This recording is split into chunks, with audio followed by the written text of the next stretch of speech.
ఈ ముగ్గురులో మనం ఎక్కడ వేర్ ఊయా? పినికోడు స్టార్ట్ చేయడు, బలహీనుడు పని బిగించేశాడు ముగించడు, గెలిచేవాడు మధ్యలో నా వల్ల కదలకూడదు. ఈ ముగ్గురులో మనం ఉన్నాము. మొదటి దానికి ఆమెను, రెండో దానికి ఆమెను, మూడో దానికి ఆమెను. దేనికో చెప్పండి, చెప్పి ఆమె చెప్పండి. మొదటి దానికి winners, amen, praise the lord. ఇక్కడ నేను మాట్లాడేది ఏ విన్నర్ గురించి అంటే పరలోకం వెళ్ళాలనుకునేవాడి గురించి, జయించేవాడి గురించి. ఇక్కడ కాదు నువ్వు గెలవాల్సింది, అక్కడికి వెళ్ళి ఆయన సింహాసనం మీద కూర్చునే వాడు కూర్చొని మాట్లాడుతూ ఉన్నా.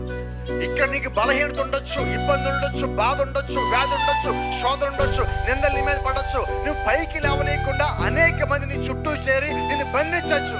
But you are born as a conqueror. నువ్వు పుట్టుకతోనే జయించేవాడే ఉన్నావు. By the blood of Jesus Christ, యేసుక్రీస్తు యొక్క రక్తము చేత నువ్వు జయశాలిగా పుట్టున్నావు.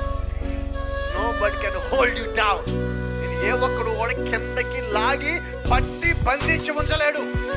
యేసుక్రీస్తు యొక్క శరీరాన్ని కూడా అపవాది పట్టి బంధించి ఉంచాలని సమాధిలో పెట్టాడు. ఆయన సమాధిలో లేడు, ఏమంటే కిందకి వెళ్ళాడు. అక్కడ అపవాది బంధించి అందరినీ పైకి లాక్కని వచ్చున్నాడు.